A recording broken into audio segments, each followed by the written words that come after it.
A lacrosse mom has to be dedicated. We are in charge of everything. Someone who supports their son or daughter. To make sure they get to practice, make sure you know their schedule. We're there at games, practices, tryouts, everything we can.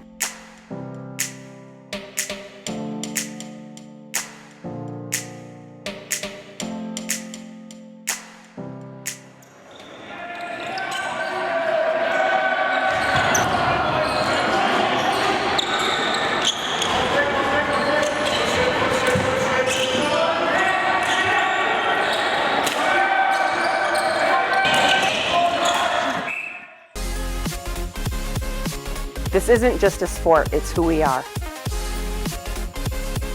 I think we kind of get overshadowed sometimes. In this sport, moms have to be team players as well.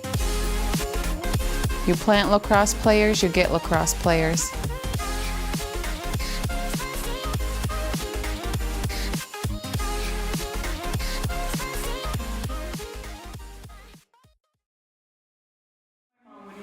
There's no point in getting a fix up because we'll go back to our old days. I've been a lacrosse mom for about 21 years.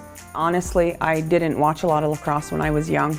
I wasn't really involved in lacrosse until, I want to say like 89. I didn't watch lacrosse. I didn't have any, I had lacrosse players in my family, but they were my uncles, and I didn't get to watch them play very much. I remember the family would get together and go to the games, but I was little and I would get left with a babysitter.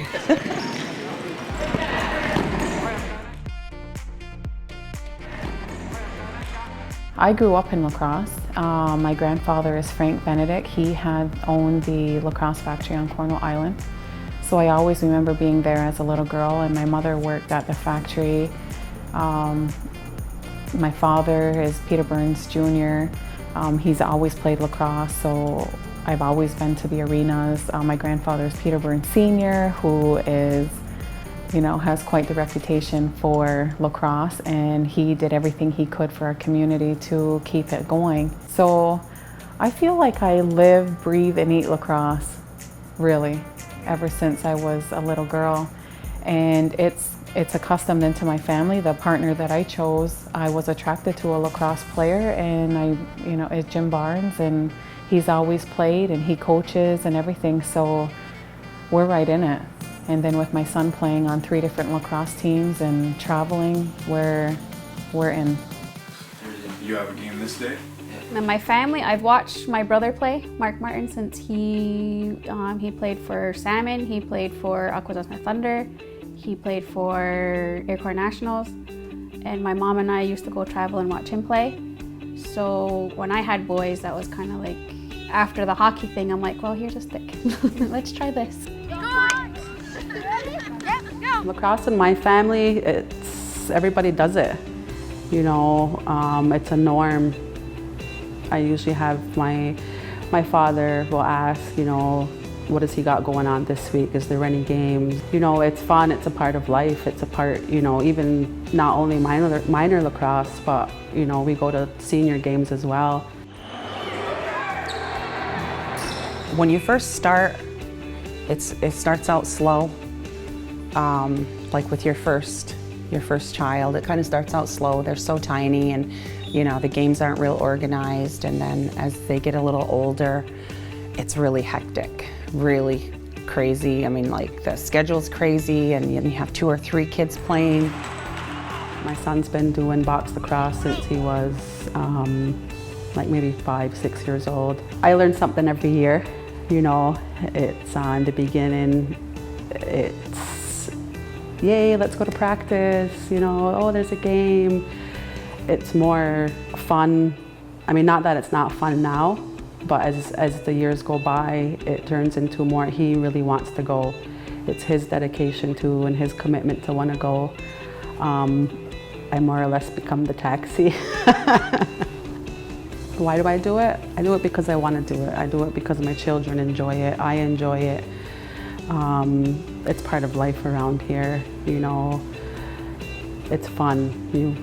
You meet new friends, you get to travel. I truly enjoy it. To be a lacrosse mom, you bond with your boys. It's your family time, basically. And you meet a lot of people, and it's mostly your way of life after a while. And then when you don't know what to do after. Where is this one going to be at? Cedar View. She drives me everywhere to the tournaments, pays for everything. She yells to get me going all the time. She gets me like, new equipment when I need it. She always has like a whole bunch of lacrosse balls in her truck, a whole bunch of tools, and she's got like a whole bunch of snacks before games and stuff. I know, but I was looking for like the arena. There's a lot of different things that I would do, or I do as a lacrosse mom, as far as reminding constantly about putting their equipment in their bags, constantly making sure they're not forgetting their mouth guards, or we've been into many situations where we've gone to arenas or to fields and they're not prepared. I've always been fortunate enough to be able to be available for my kids pretty much all day, every day. They need to ride somewhere, or anybody needs to ride somewhere, I'm the one to go. So yeah, chauffeur, cook, equipment manager, coach, medic. A lot of it wouldn't be possible without her. She makes sure everything works the way it's supposed to. Before we leave the house, she has a checklist that she runs down. Make sure I have my gloves, elbow pads, helmet, sticks. Make sure I have everything prepared. If I'm missing anything, I always remember to bring it because of her. I start in the morning, basically. Like if I know he has practice after work, I make sure they get their stuff ready before we leave. It's either in the car already. I'll have them make their stuff, get ready before school. The night before, it's been programmed because they've been playing since they were like 2 and 3. They've been playing sports. My alarm goes off at 4:30 in the morning, and I will hit the gym by 5 and get ready there, get to work, and be on time to work for 8 a.m. After that, I'm there picking up the kids, going to their sports, running them to wherever is needed. And we're a lot of the times eating on the road. I'm trying to better prepare meals ahead of time or have meals planned out or something, and then we're usually home and it's not until 9, 10 o'clock at night. And I get home and try to get everybody in the shower, get to bed, and we start all over again. Can't really explain how much she does for me. She does way too much. She'll just always be there for me. She'll motivate me. She'll tell me what to do. She'll tell me what not to do, and she'll just help me throughout, like during tournaments and during games. And you can hear her yelling, and just makes everything go the way it's supposed to, pretty much.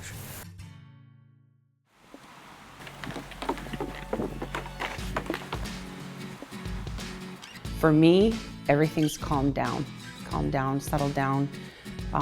I only have one left that we have to drive around, and the others, take care of themselves.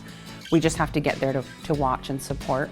So life has slowed down quite a bit for me compared to when lacrosse life first started for us. Of course, being the seasoned veteran lacrosse mom, I'm older and more organized, and I hope that's something I can pass on to other lacrosse moms, like through this, a couple of the moms, even the ones from our team, I said to them, keep in mind that some of your oldest kids are the same age as my youngest.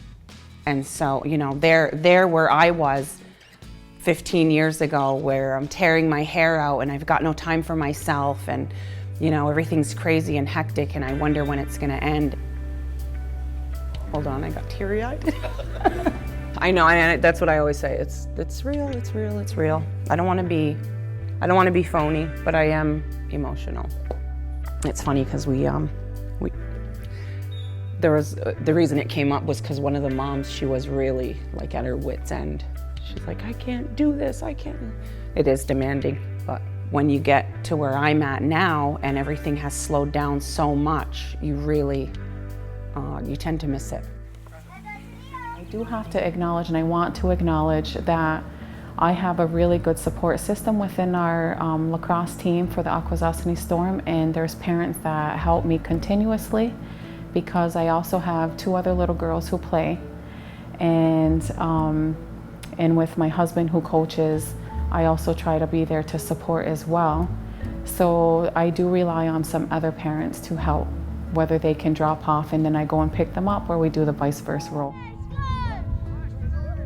You multitask. That's when you call up someone on the team.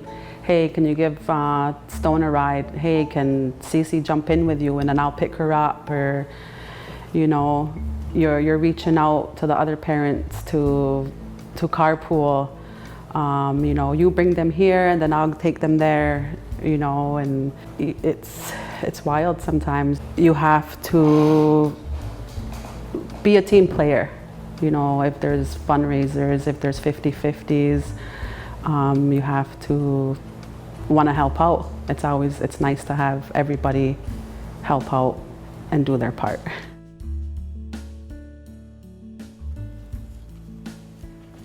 I remember the day.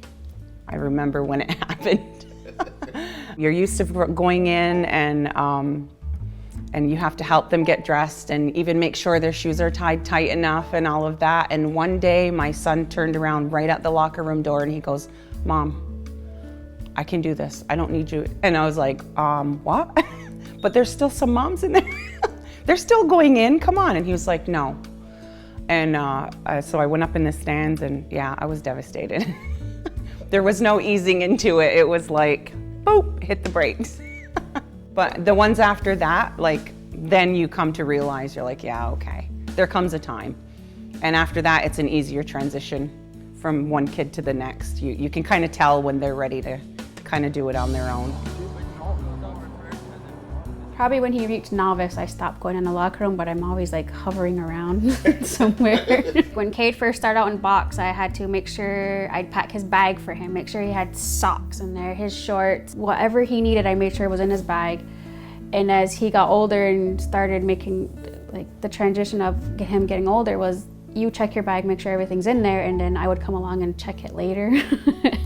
But I wasn't the one packing it anymore.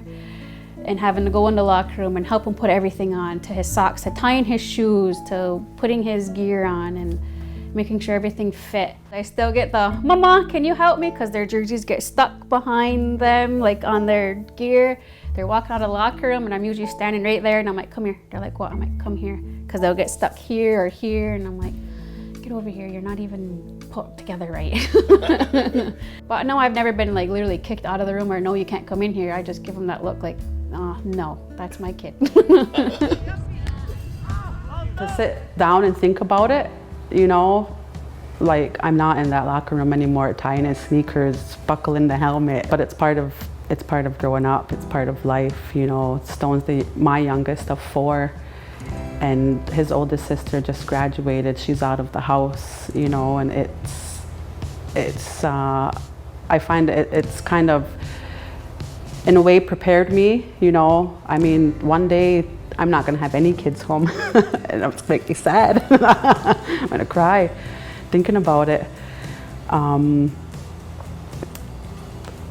don't know, I never really thought of it, like him transitioning, and I just go with it and it just happens. I don't think I've ever been kicked out. But you know, there's times where people say, "Yeah, you don't need your mom in here. What, you don't know how to tie your own sneakers yet? What, you can't buckle your own helmet yet?" I've never been officially kicked out of the locker room. It's a very rewarding feeling to see him be such a young kid and rely on his parents to have to go in the locker room when they're young and get them ready and prep them for their games in a locker room and do all that stuff, you know. But as time had went on and he's gotten older, I think it's rewarding to see that how independent he has become. I remember him saying, you know, he would say, "Stella, I don't need you to go in there anymore. I can do it all by myself," you know, or something, or "I'll ask for help. I'll ask one of the coaches for help," you know. So I don't look at it as like, "Oh, my poor baby, he doesn't need his mama anymore." I'm like, no, you know, that's really rewarding to see that he can transition and be independent, and if he needs help, he'll ask others for help. He has long hair, and there's times where I was not able to be at the game immediately, or like, you know, the hour before the game was gonna start, and then he'd be like, well, I'll just ask someone else to braid my hair. Maybe that part would get to me, because I'd be like, oh, I'm the one that always braids your hair, you know, kind of thing. But you know, it's rewarding to see independence, and that's what we strive for. That's what we've taught him. Akwesasne Sports. We offer a full range of sports equipment for lacrosse, hockey, softball, and soccer. We provide customized stringing, lacrosse equipment, t-shirts, shorts, jerseys, and custom apparel. We carry wooden sticks, offer maximum edge skate sharpening, screen printing, and embroidering. Akwesasne Sports, open since 1998. Visit our store today. Big Boys Gas and Tobacco, 20 Rocket Point Road, Akwesasne, New York, is your one-stop shop for all your needs. Stop in at the gas pumps, fill up your vehicle, and then stop into the convenience store for a quick snack, cold beverage, or just pick up your smokes.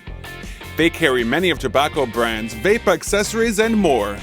Big Boys Gas and Tobacco always has the lowest gas prices and the lowest Canadian exchange rate.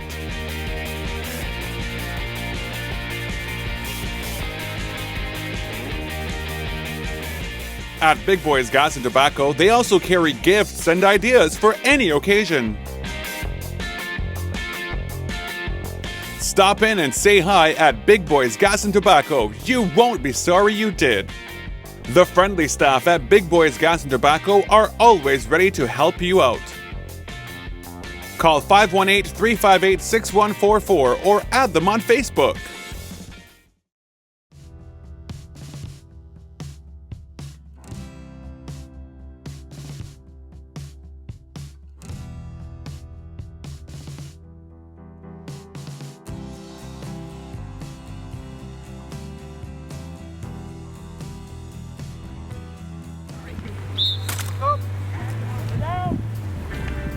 I don't have no issue with girls playing lacrosse. I think it's good that they're playing lacrosse. You know, they get to experience the game as well. Times are changing. You know, we can do whatever boys can. A while back, I would have to say, when my oldest daughter was playing box lacrosse, we always made sure she never touched a wooden stick. So she always played with plastic. And I think that was just, it was something for her to do, but at the same time, we got the grief about her playing box.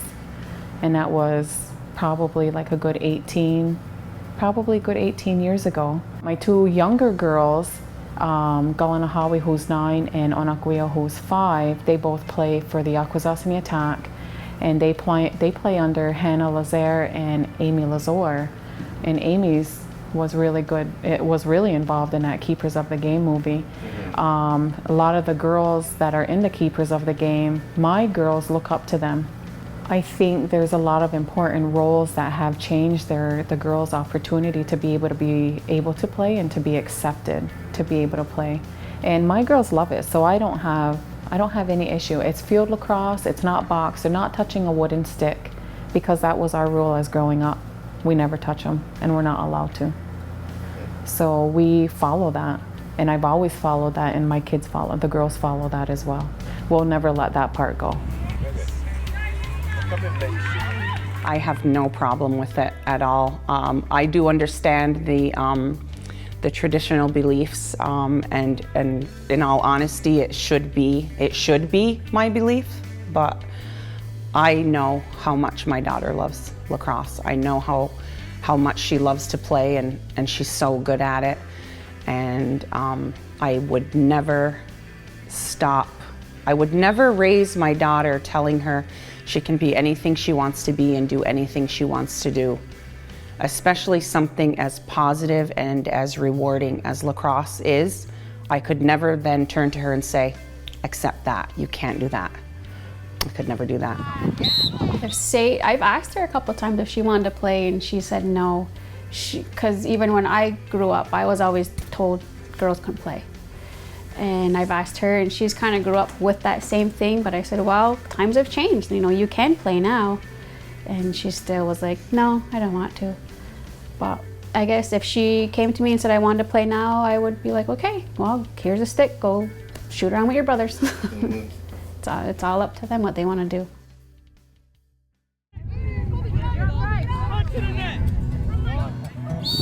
I've never really had a bad experience or an awful experience with, as far as like arguing with other teams or other parents, or, you know, a bench brawl, or I mean, I think it'd be not a bench brawl, but, you know, a brawl up in the stands. I'd be like, yeah, come at me. No. No. You're trying to set an example. You have to pick and choose your battles, I guess. I mean, it's hard to say. I mean, depending on the situation, it's either fight or flight. You know, and you have to, it just depends what happens, I guess. You know, what the situation would be. A couple of times I've stood on the wrong side of the bleachers just so I could hear them, you know, and I'd be like, excuse me, but that's my child you're talking about. I will stand up for them no matter where I am. I've done it before. We were in provincials, not last year, the year before, and a lot of times we'll stay an extra day and go watch other people play. Like we went to watch Kahnawake play, and they were playing a team, and the parents started getting into it. And right away, one of the moms was like, there's two Kwesasne moms, let's get them over here. And we're like, what? Okay, so we kind of stood with them, and we're like, you know, whatever's going on, we'll help you out. I mean, that's what you do. You stand up for your own.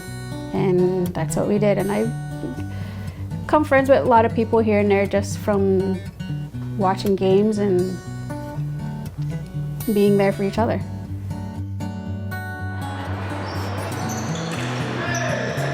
Back in the day when things were crazier and more, I guess maybe I had no patience and it was easy to get revved up. Yeah, we had like shouting matches. Myself, I tend to stay away from the name calling.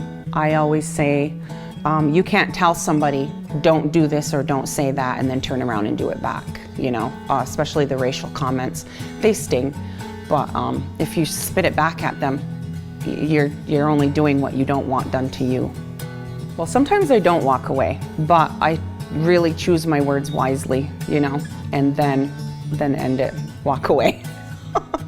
You can't, you're only making it worse if you're yelling back and whatever, you know, and we've had some really unfair treatment of our players. You have games where you have bad calls, no calls that should be made, but yeah, there's nothing you can do about it, really. You can't change what other people do, say, or think, you know, so I try to just not get involved. It can get a little disturbing, it can get a little rowdy. My son is big, so when he's going up against the opposing team and those guys are downsized from him, which we have no control over, it's just, you know, he's a big boy. The opposite team usually would be yelling, screaming, and probably yelling at him for hitting and that kid getting knocked into the boards, and I hear them yelling. We have been to arenas and played against teams where racial comments are coming out, and I would have to say it doesn't even have to go as far as the Toronto area or Ottawa. There's times where we're still in our local surrounding communities that we hear it. So we don't even have to really go far, and we're still faced with all of those harsh, prejudiced words, you know, against our kids, and it's unfortunate. I have to talk with him when he gets into the car, and he's like, oh, they said this, they said that, they said this, and I'm like, you're better than that. Don't sink to their level and don't let them get to your head, because that's exactly what they're probably trying to do. And then you're going to draw a penalty, you're going to be in the box, they're going to score, and if it's a close game, your penalty could cause winning the game. So just giving like advice like that, not retaliating, it's not worth it. Advice I would give to a new or upcoming lacrosse parent, mom, is to stay committed, you know, stay dedicated, help out with the team fundraisers, keep encouraging your child to play.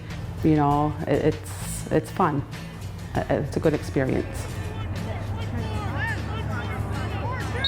Just be ready. Be ready for like those messages that you say, oh, we have a game, those surprise games. Most of them on the weekends, but you'll get that rare game that's on a Thursday in Ottawa or in Cornwall. Just make sure you know what, I mean, my kids research sticks, heads, mesh, string. Make sure you have a screwdriver in your car, scissors, lighter,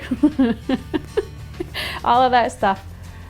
Oh, and lacrosse balls, never-ending lacrosse balls. I bought a big box at a garage sale for like $5. I don't even know where half of those balls are. Tape. Kate's helping me. He's like, this and this.